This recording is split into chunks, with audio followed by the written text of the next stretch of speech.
for the last 50 years, the US government has only funded research into harms of cannabis. They have not funded any researchers or any research into benefits. So there's been a big finger on the scale pointing towards finding harms and not finding benefits.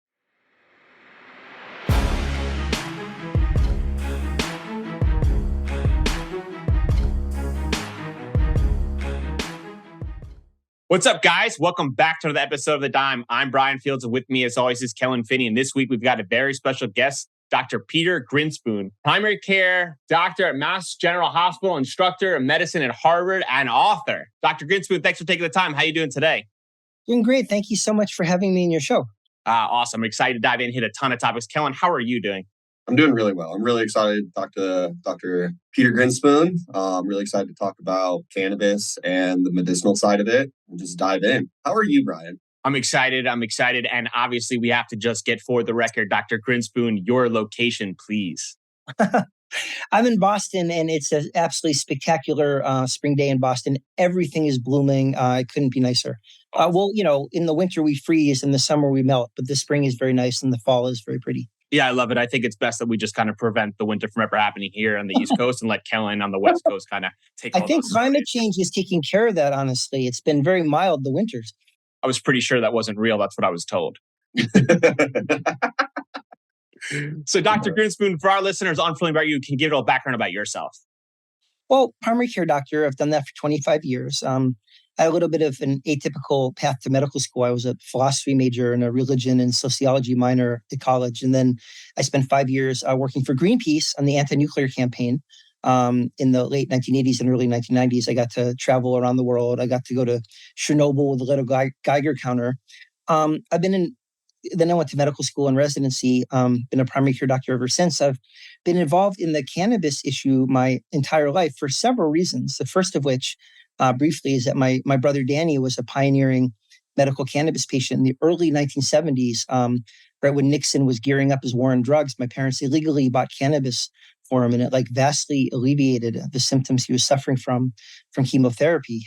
And then the second reason is my dad, Dr. Lester Grinspoon, was a very sort of legendary psychiatrist at Harvard who came out with a book in 1971 called Marijuana Reconsidered, which was reviewed in the front page of the New York Times Book Review, and which flat out called for the legalization of cannabis about 50 years before everybody else did. Not everybody else, but before mainstream America sort of adopted that. And then, I've been treating patients with cannabis my entire medical career. I've been a medical cannabis patient, and I feel like I have a pretty panoramic view of the issue from having witnessed the legalization movement, from a front row seat my entire life.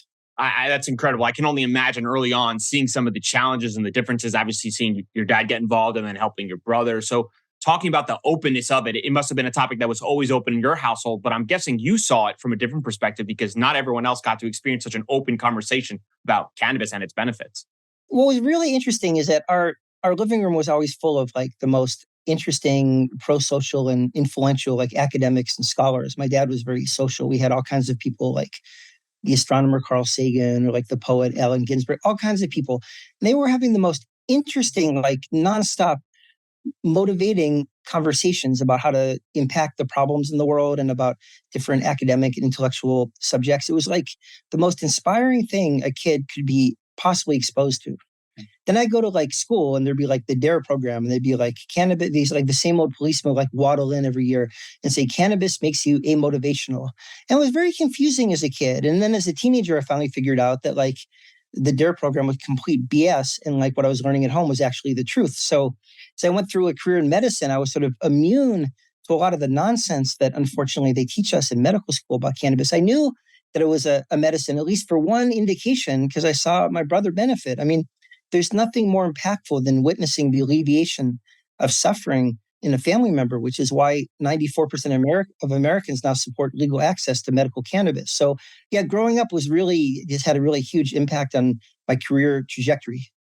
What was it like kind of making, from a social perspective, kind of dabbling and letting the public know that you were pro-cannabis and had this history? Was it always kind of just out in front of everyone, or did you kind of have to learn how to navigate those conversations as a primary care physician?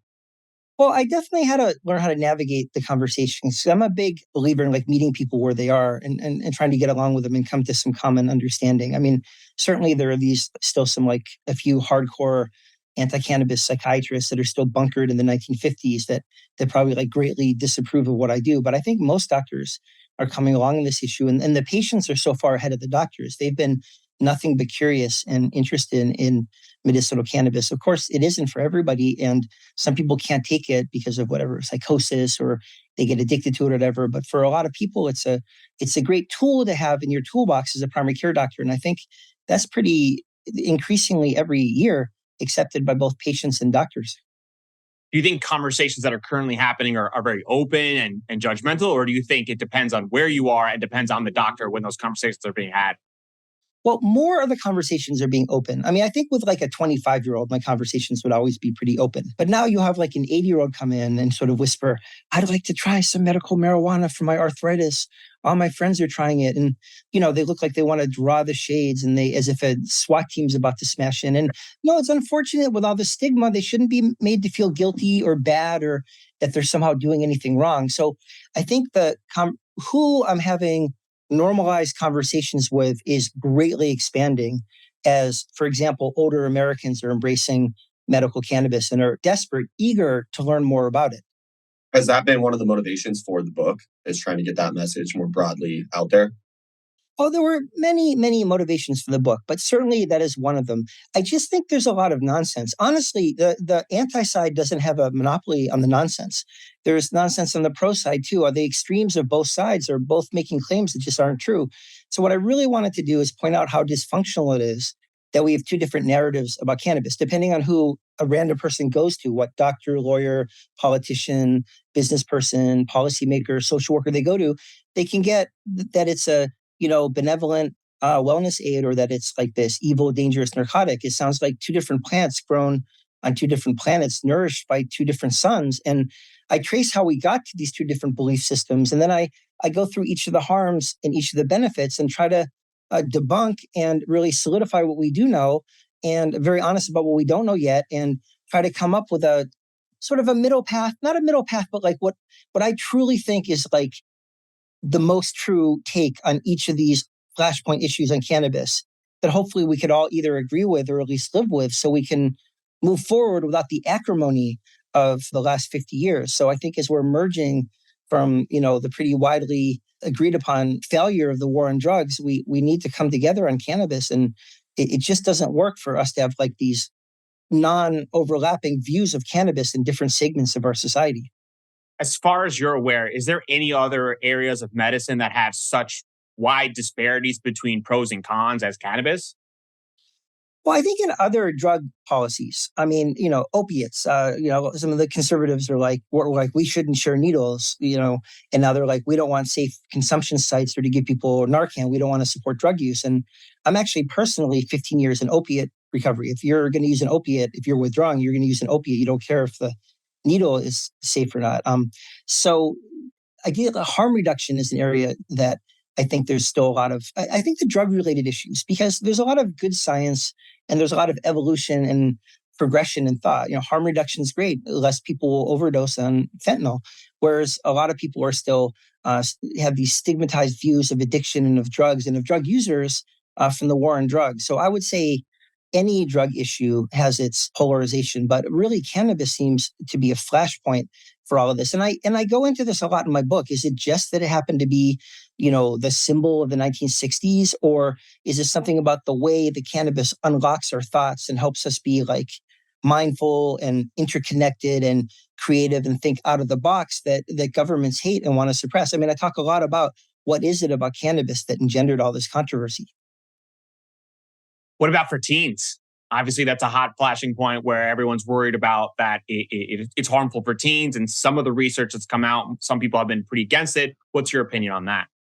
Well, first of all, with the caveats, if a teen is dying of cancer like my brother Danny, I don't think anybody would argue against it. And then, as I did the book, the evidence for like treating teens with autism was a lot more intriguing and solid than I thought it was going to be before I wrote that chapter. And people are so afraid of using THC on teens because of legitimate concerns about, affecting the developing brain. but the psychiatrists are happy to bombard these same, for example, autistic teenagers with Adderall, Haldol, Thorazine, all these heavy duty tranquilizers, psychostimulants, and neuroleptics. Like, how could you argue? It'd be very difficult to argue that Adderall is like better for your teen brain than a small dose of THC with CBD is. So I think there's a real double standard when it comes to cannabis. But that said, I think that helping teens avoid and delay cannabis use, the Just Say Wait campaign, is an area that both sides can find a lot of common ground on.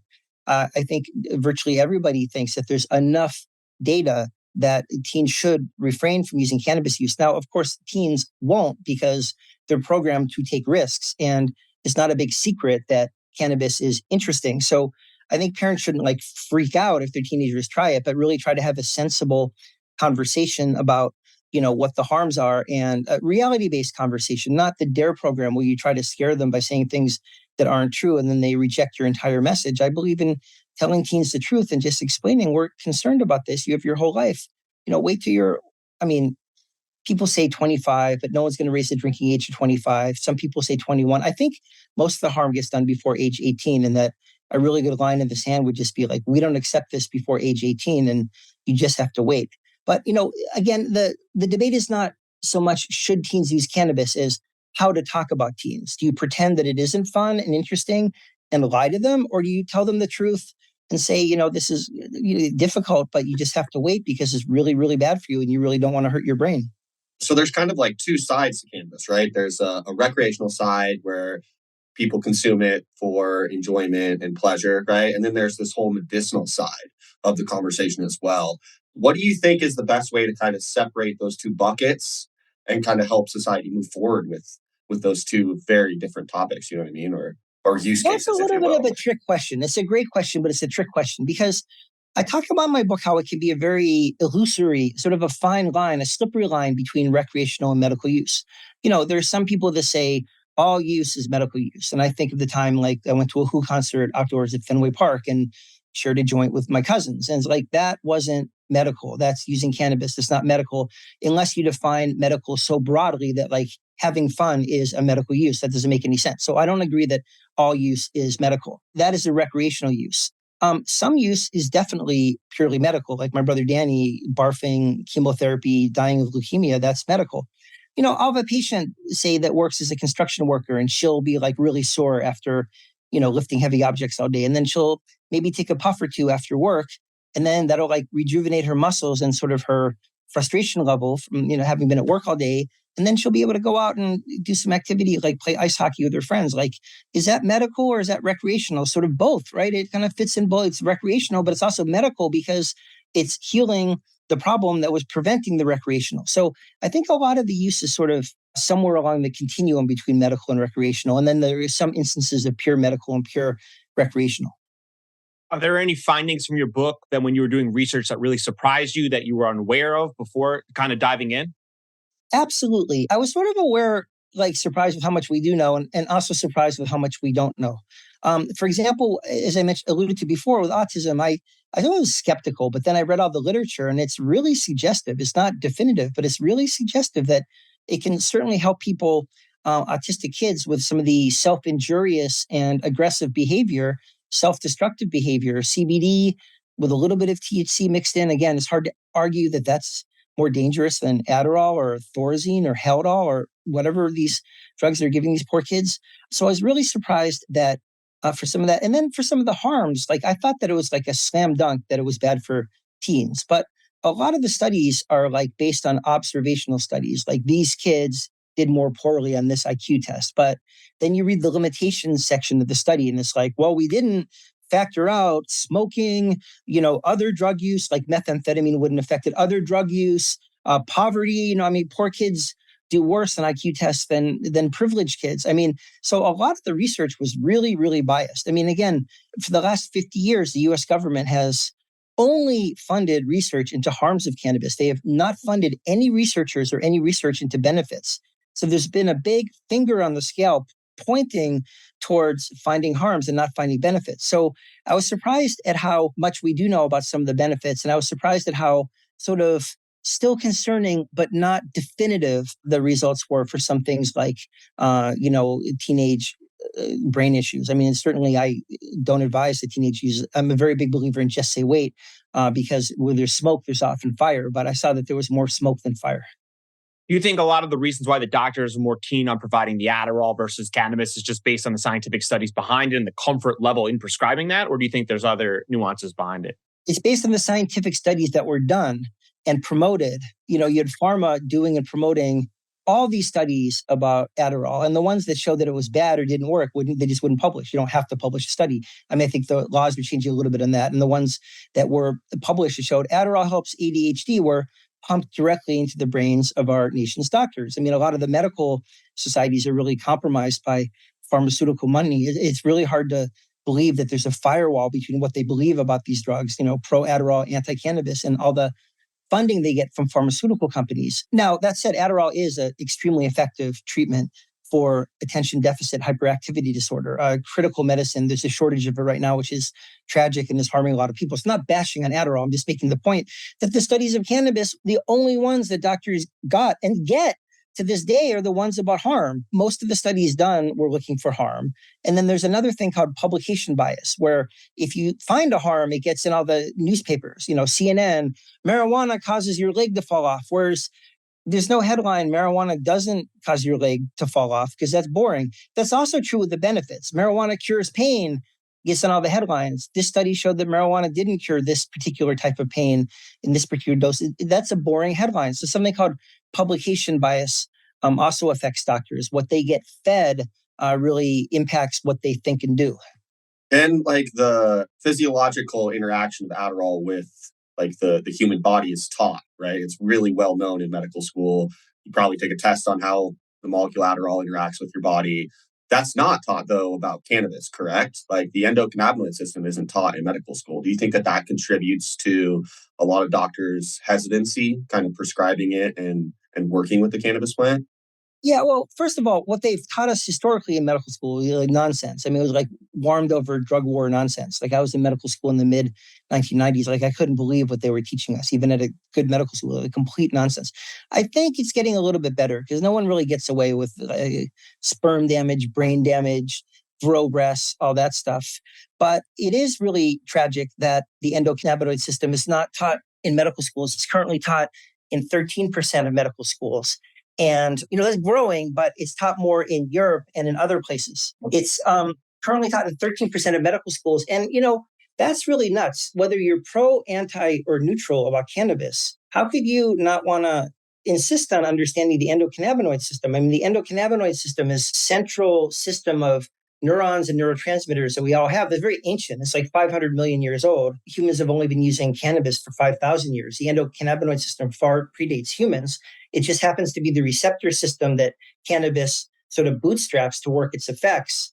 And, it was late to be discovered because of the war on drugs. And then it's very late to be incorporated into medical school curriculum as a hangover from the war on drugs. So again, it's only taught in about 13% of medical schools. Hopefully that's growing. That's in the US. In other countries, they're certainly discussing the endocannabinoid system. And I think there's a lot of pressure for them to open it up in the US. But I think it really cripples American physicians because they don't have like the basic intellectual mechanism to understand how cannabis works. I mean, it sounds ridiculous that with a fibromyalgia patient, it's a certain type of chronic pain syndrome, that it could numb your pain. It could help with your perception of the pain, so it's less noxious to you.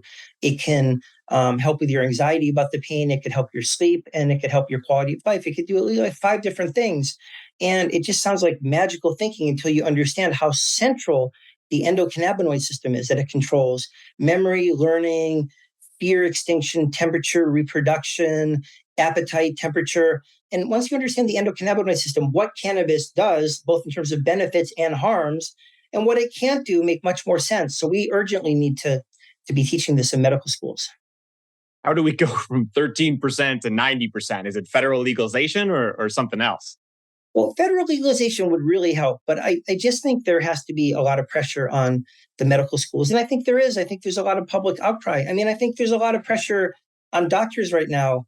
They used to get away with just repeating a couple sentences that they got. I don't know, from the American Medical Association or the American Psychiatric Association, cannabis isn't a medicine, it's dangerous, don't use it. I mean, now that Americans across the board have woken up to the fact that they've been sold a bill of goods about cannabis. And now that 94% of Americans support legal access to medical cannabis, they're asking their doctors, and their doctors have to say something, and they don't know what to say. So it creates a lot of very awkward experiences. Then of course, studies have shown that like 60% of people want to get their information from their doctors, and like 2% actually do end up getting their information from doctors because the doctors don't know much about it.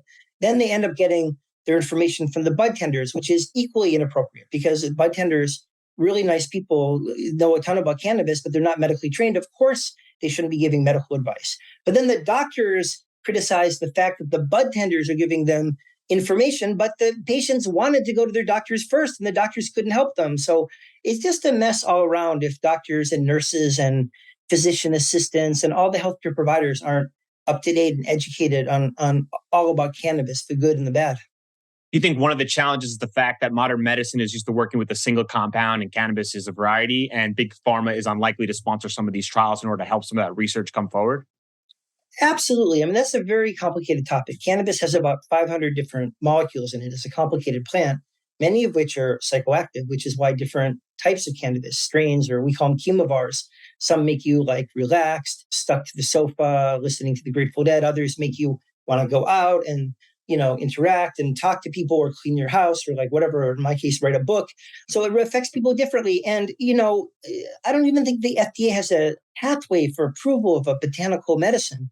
And even if they did, one with 500 different compounds, we're not talking about like ginseng, which is one compound. And then who's going to pay for it? It's very expensive to get a drug through the approval process. It's like millions of dollars, and people can just grow their own. So there isn't much financial incentive. And then we're still fighting a lot of stigma and a lot of like institutional momentum against cannabis. It's still Schedule 1 in the Controlled Substance Act. The DEA has been a disaster on cannabis since before birth. So has the National Institute of Drug Abuse, NIDA. So we've got a lot of work to do. I mean, again, the patients have got it, but the physicians are getting there, and the sort of infrastructure is as usual is sort of falling behind. Do you think some of these private companies could potentially start to spearhead some of this like fundamental research that's needed to help educate the masses? Well, absolutely. I mean, that's always a little bit of a loaded question because Right. research, Because there's bias, right? well, the tobacco industry did a lot of research, and then, they're like, hey, tobacco. And, there's a lot of trust. And then, that raised another interesting issue with like, which I know we discussed a little bit before the show, like what is the heart and soul of the cannabis industry? To a certain extent, it's all these spectacular, wonderful, pro-social people that have been fighting, risking everything for legalization, which was the right thing to do. And to a certain extent, it's being colonized by people from tobacco, alcohol, and pharma who have resisted legalization because they viewed it as competition.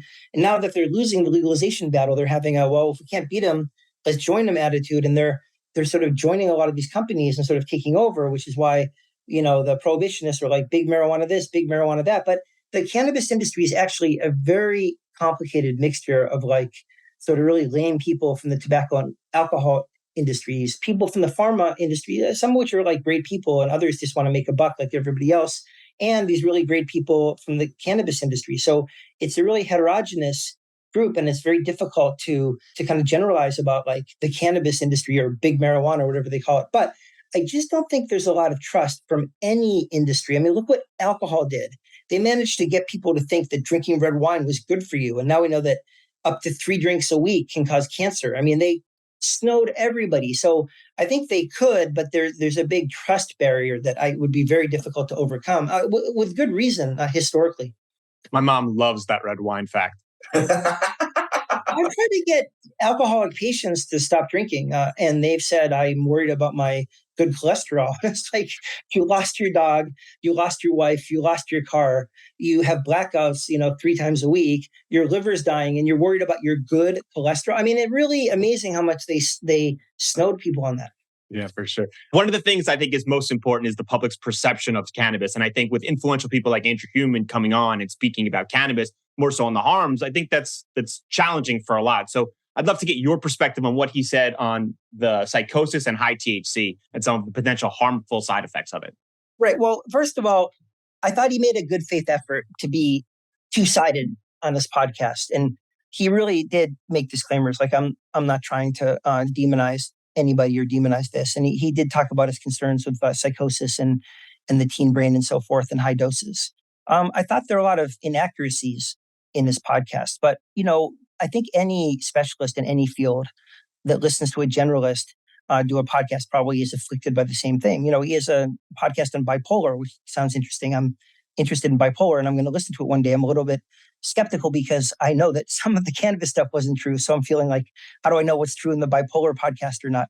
But I'm sure if I were a bipolar specialist and I listened to the bipolar podcast, I'd be like, oh my God, this isn't all true. So I think it's very difficult to take that broad a topic. I thought the most true thing he said in the entire podcast was, I am not a cannabis user. Because if he had some lived experience with cannabis, he certainly would have understood some of these things better. But he says that it increases schizophrenia. It doesn't increase rates of schizophrenia. That's like flat out not true. The rates of schizophrenia have been stable across the world at about 1% of the population, straight from the mid 1950s, when about, maybe 100,000 people worldwide were using cannabis, to this date where 400 million people are using cannabis. It is absolutely impossible that the rate of schizophrenia would not go up if you go from 100,000 users to 400 million users. It's simply not true. However, cannabis can trigger schizophrenia earlier in people that are genetically susceptible to it, which is a big deal. If you get schizophrenia at age 21 instead of 25, that's 4 years where you're not learning adult skills, not learning how to take care of yourself, to work, to live in an apartment. So in that sense, it can be one of many factors: alcohol, tobacco, amphetamines, steroids. Many factors can trigger schizophrenia earlier. So cannabis is not blame-free in the psychosis area. Cannabis can also trigger a substance-induced psychosis. A very small percentage of people can become psychotic using cannabis or using psychedelics or amphetamines or steroids. I mean, there are psychosis-related side effects. And then further, if someone has psychosis such as bipolar or schizophrenia, cannabis could be really destabilizing to them, and it's really recommended that they stay away from it. I mean, everybody's different. Some people find a way to incorporate it into their care, but in general, I recommend against it. So cannabis is not blameless with psychosis, but it certainly doesn't cause schizophrenia. So this is a perfect example of how the discussion is actually quite nuanced. And if you don't have the background, you're sort of susceptible to whatever specialist you talk to. So if you talk to a specialist, like an old school psychiatrist that's still fighting the drug war, they'll say, yeah, cannabis causes schizophrenia. And if you don't have a very robust background and haven't heard all the different theories, does the same gene cause cannabis and schizophrenia?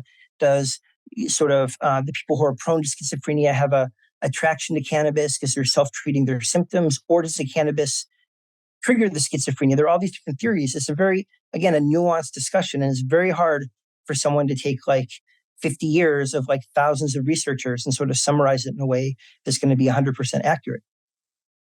Do you have any concerns with high THC products? Well, there was one study that came out that tried to link the rates of psychosis to the levels of THC in different European countries.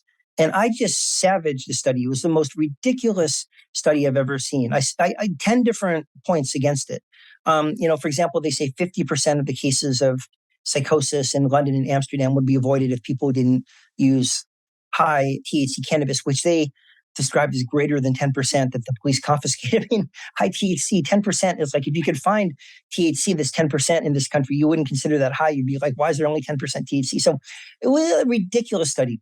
I don't think that you're more likely to become psychotic with high THC unless you want to make the argument that smoking, one joint of 5% THC would make you psychotic more than smoking half a joint of 10% THC because you get it more quickly. But no one seems to be making that argument. It's sort of like saying that port wine is twice as dangerous as regular wine because it's twice as strong. Sure, you might get drunk a little faster, but it doesn't trigger alcoholism any more robustly.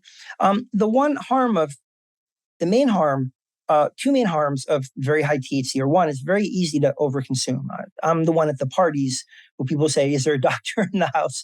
The people who took the same 3 bong hits they did in college when it was 4% THC now take 3 bong hits because they want to try it again because it's legal and end up like on the floor with their head spinning, like, oh, I'm going to throw up. Like, it definitely is a miserable experience. So I think people can accidentally overconsume. Nobody dies, but it's an awful experience for, many of us have been there, done that.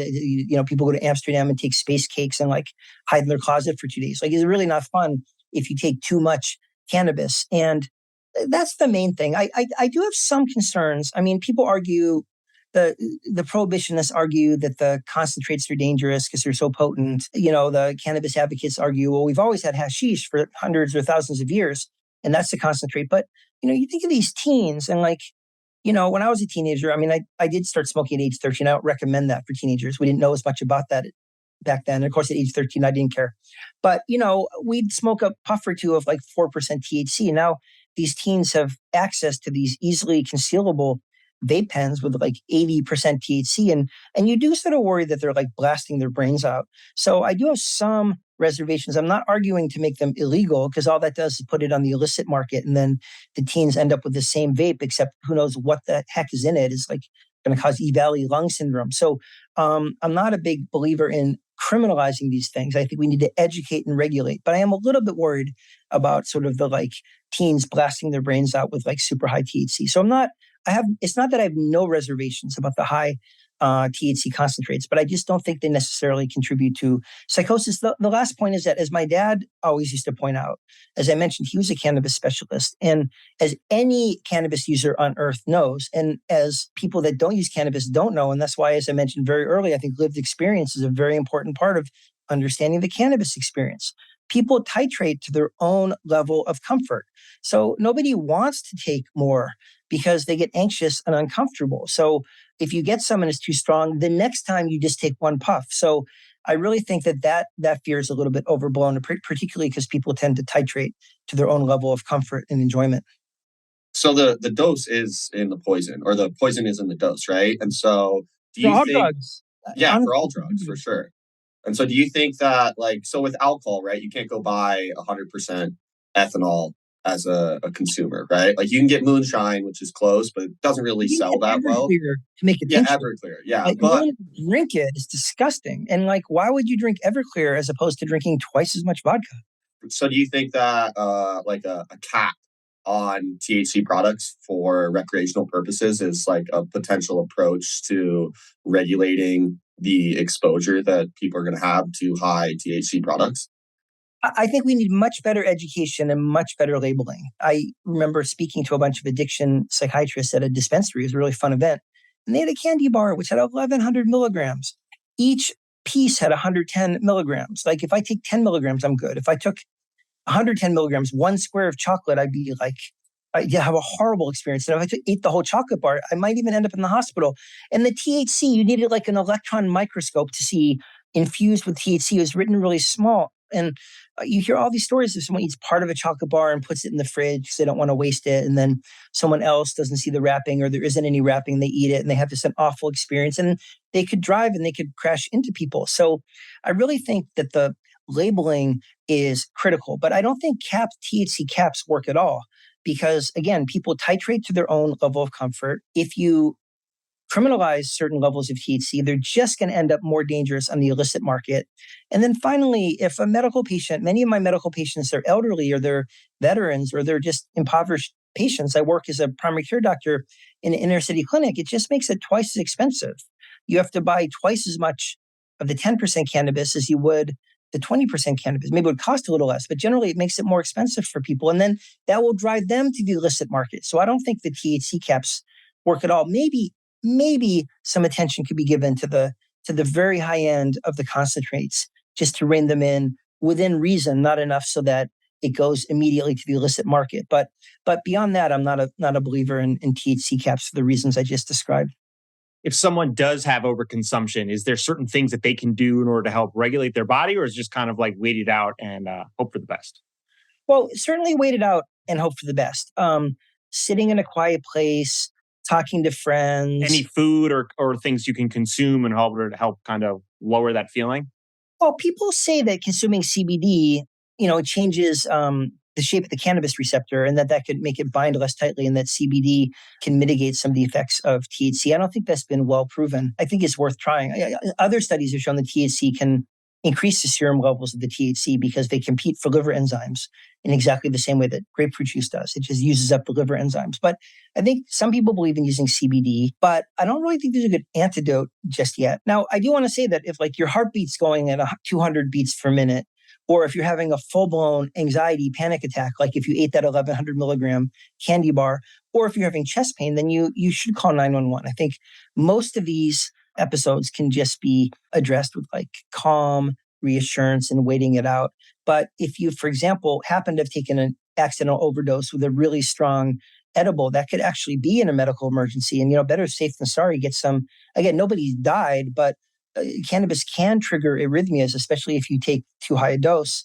And, there's some concern that it could trigger, if you have an unstable cardiac condition, that it could trigger a heart attack. And most people know if they have coronary disease. And then you could educate them, either don't use cannabis or use it very gently, use very low doses, don't take an edible that's unlabeled, et cetera, et cetera, et cetera. But a lot of times you could have heart disease and not know that you have heart disease because you've never had a heart attack before any symptoms. So you just want to be careful of the dosing. And finally, in my experience, the main, I told that sort of story of like the boomer who took the same 3 bong hits, but I think usually the culprit is the edibles. People take edibles that are unmarked or they don't understand the difference between 5 or 20 milligrams. And, I went to dispensary in Maine just to visit, and they have these sodas with 100 milligrams. Like nobody drinks half a soda. And if like someone who doesn't have a tolerance drinks 100 milligrams of cannabis, they're going to be in trouble. So I think a lot of it could be avoided by common sense. And then I already said finally, but really finally, I think a lot of this is a self-inflicted injury by the cannabis industry.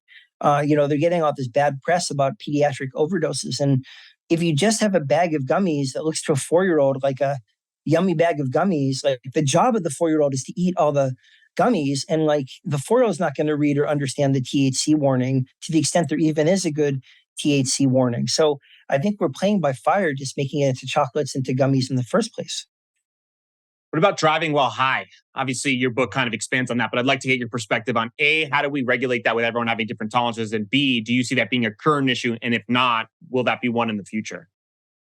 I don't think it's safe or ethical to drive when high, particularly because you could crash into some innocent person and like kill their whole family. It is more dangerous to drive when you're high than when you're not high.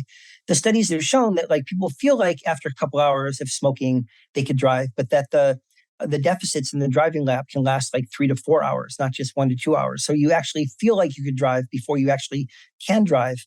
And the things that get worse, the joke is that people who are drunk speed through the red light and people who are high like stop gently at the green light. You don't really want to do either. But what they find in driving labs is that people don't respond to signals as quickly, like spacing out, listening to the dead on the green light, and there's more lane deviation. But that said, on average, if you look at all the studies, driving at just above the legal limit of about 100 alcohol, the legal limit is like 80, your increase of crash risk is like 14 times.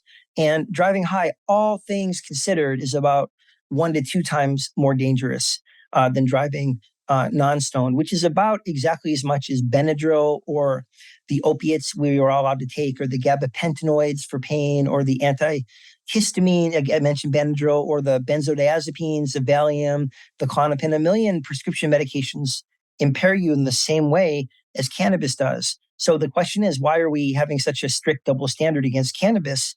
If people really want to stop driving deaths, they need to focus on alcohol and educate people about all the prescription drugs, not just medical cannabis. And then the final thing I'll say is that it also depends on the dose, but also on how you use it. The college kid who takes 5 bong hits once a month is going to be like completely impaired and an utter menace on the road. The medical cannabis patient that takes a small puff twice a day for 5 years is probably not going to be very impaired, probably in the lower end of the Benadryl, Valium, opiates, gabapentin, antidepressant scale of things. So it sort of depends on the dose and the context. So cannabis is dangerous to drive on. It's not at all recommended, yet as with everything else cannabis related, there's a huge double standard and sort of a moral panic that's been sort of fluffed up. Which, again, I don't think it's safe or ethical to drive when you're high, but I do think that to a certain extent, this has been a moral panic that's been fluffed up as an argument against legalization. And if I could just say one more thing, they check blood levels, they check saliva levels.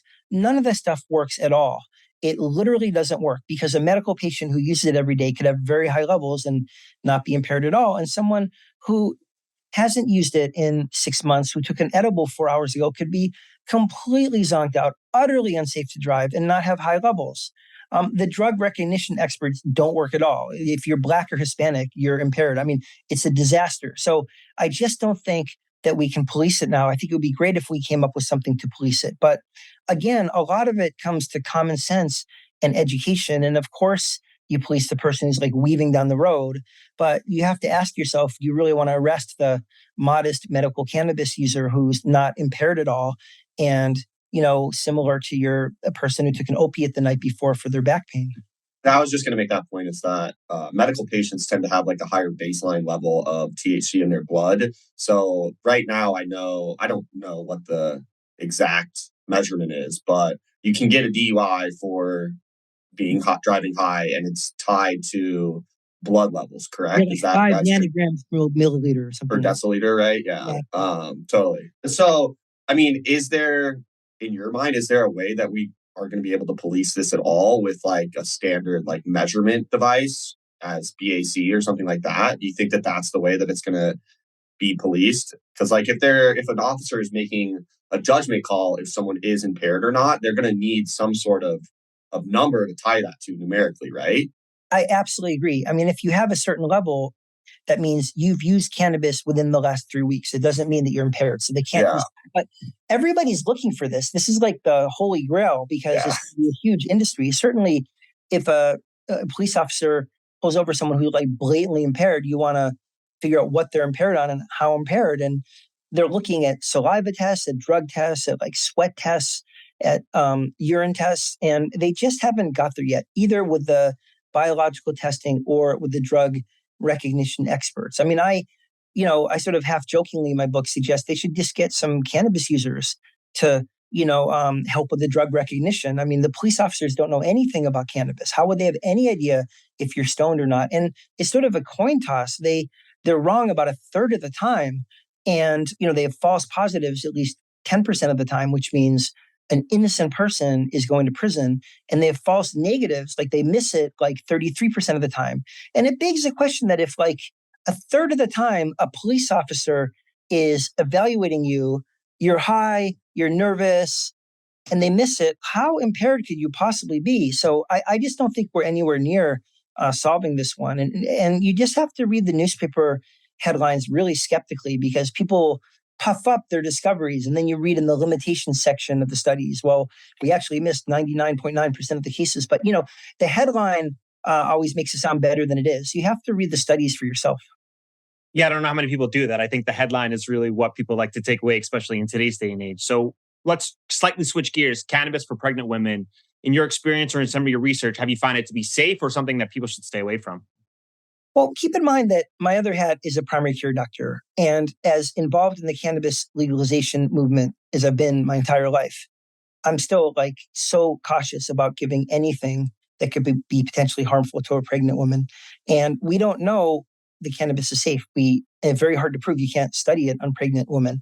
A lot of the harm data has been hyped up. We don't know how dangerous it is because it's been very exaggerated. But I think anything during pregnancy is guilty until proven innocent. So, there are exceptions. If a woman's having very severe nausea, vomiting, that they require being in the hospital, and they're being given these, again, just like the autistic kids, these heavy-duty neuroleptic medications that are very bad for the fetus, it's hard to argue that THC is worse than that. So I think there are certainly exceptions, and it certainly does help women with morning sickness. But I tend to ask people to avoid it because we don't know that it's safe. Now, that said, as my wife pointed out when I was writing the book, you can't just tell pregnant women not to take anything. If they have a blistering migraine, Tylenol is not safe, ibuprofen is not safe, opiates aren't particularly safe. Like, they have to take something. So, and what I do every moment as a primary care doctor is say, is this, whatever I'm using, cannabis or any other drug, less harmful or toxic than whatever else I would be using?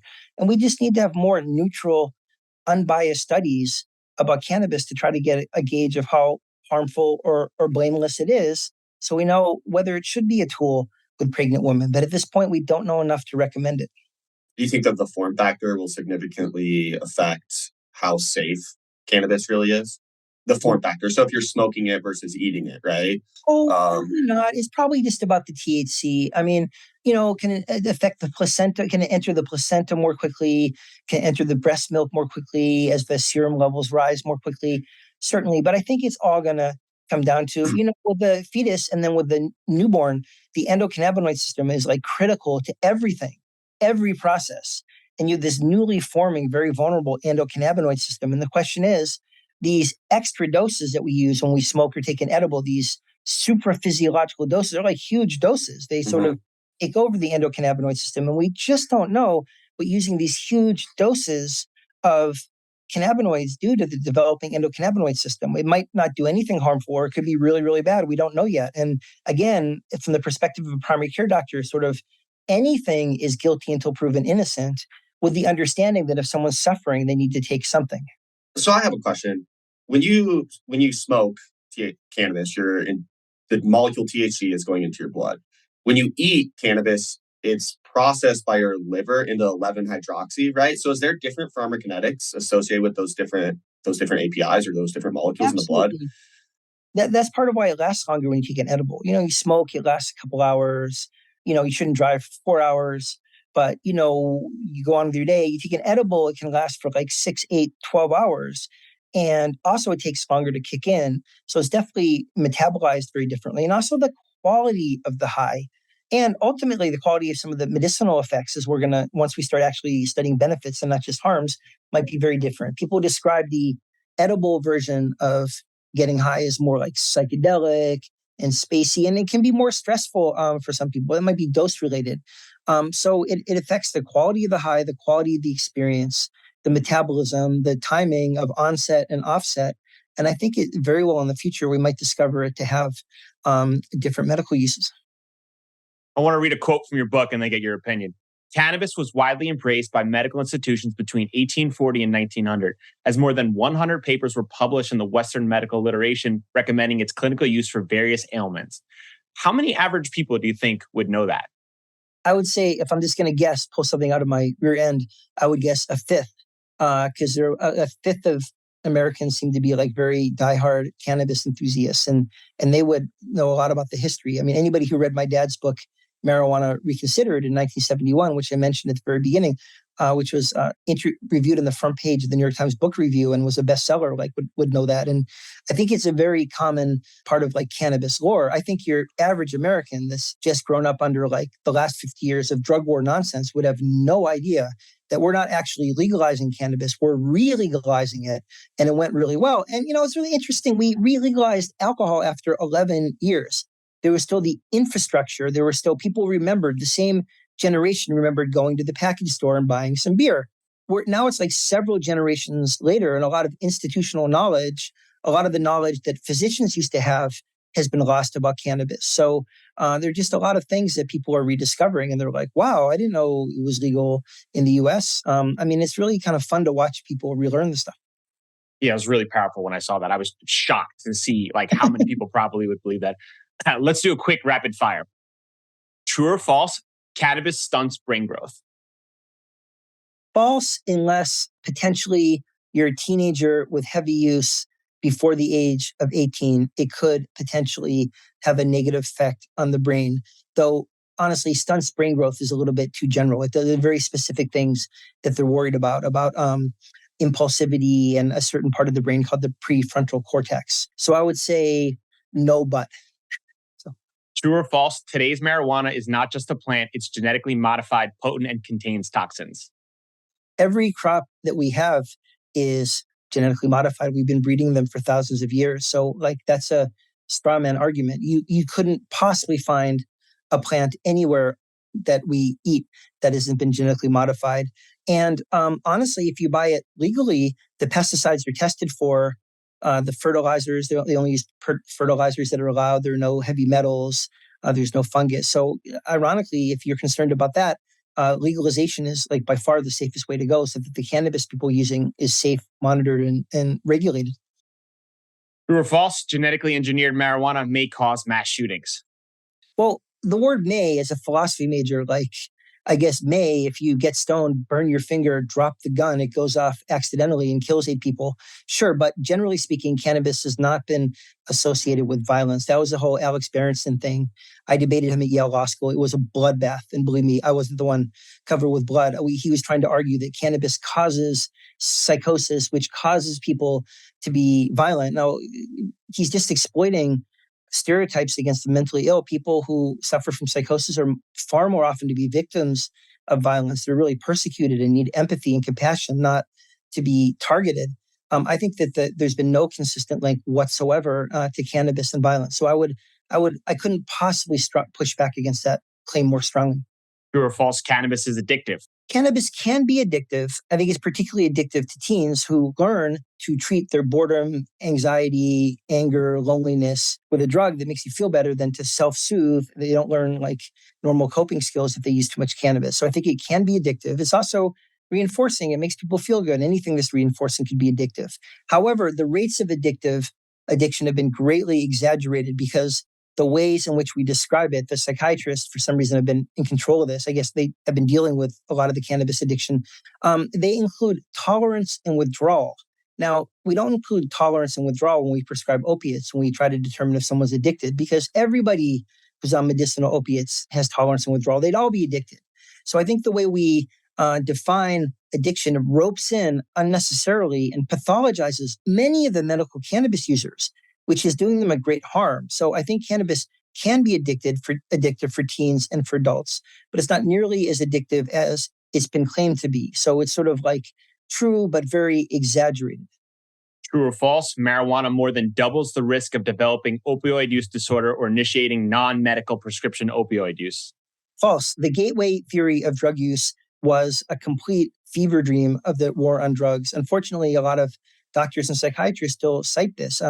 Much more common. I mean, everybody who develops opiate addiction drank milk as a child, but the milk didn't cause the opiate addiction. There's just an association.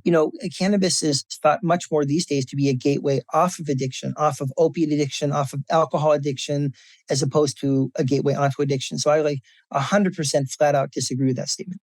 True or false? Cannabis can help cure cancer. That's complicated.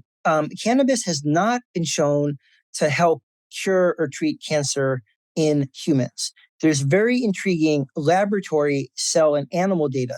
So I wouldn't be surprised if in 10 years we use it as an adjunct to chemotherapy. But right now, it has no role whatsoever in treating the cancer.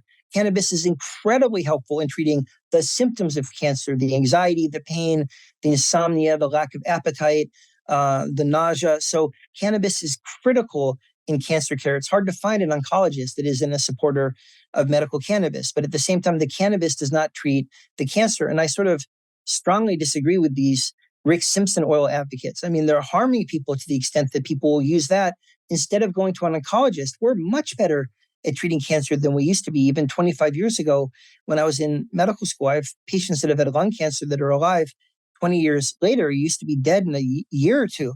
We're getting really good at treating many types of cancer. And it just breaks my heart when people are like, oh, I'm just going to use Rick Simpson oil. I haven't even met with an oncologist. I think that's very dangerous.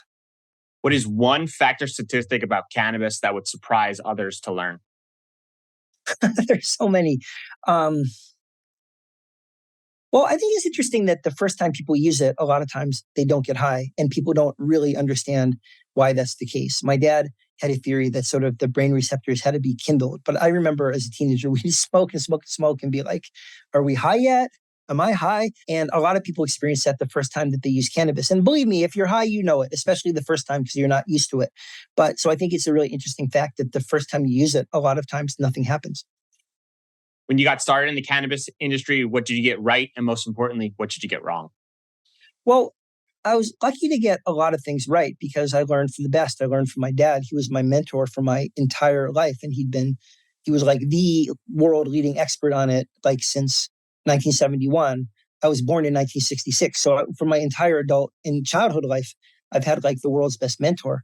The things I got wrong about it, for a while I was thinking it isn't addictive. And then as I treat patients and learn more about it, I mentioned the rates of addiction are exaggerated, but definitely can be addictive. I mean, a lot of what I got wrong about it is because the US government lied about the harms so much for so long that today many cannabis advocates still reflectively reject any study that shows any purported harm. And I think that's a very dangerous state of events, which is why in my book, I tried to focus as much on what are the harms as what are the benefits. And I think I fell into that for a while particularly before I went into medical school, because I even had people say, why would I get a COVID vaccine? The government lied about cannabis. They're lying about COVID. And that's really, nothing scares you more as a doctor than to hear that kind of thinking. So I think just because not only did the government lie about cannabis for the last 50 years, like flat out lie and only support research into the harms,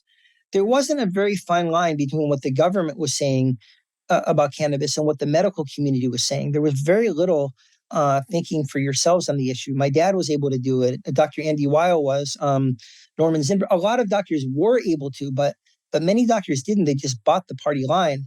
So I think that there's a real credibility gap, and that affected a lot of cannabis users, myself included, until I was forced by A, my interest in the issue, and B, by my medical training, to take a very deep look at the literature. Before we do predictions, we ask all of our guests, if you could sum up your experience in a main takeaway or lesson learned to pass on to the next generation, what would it be?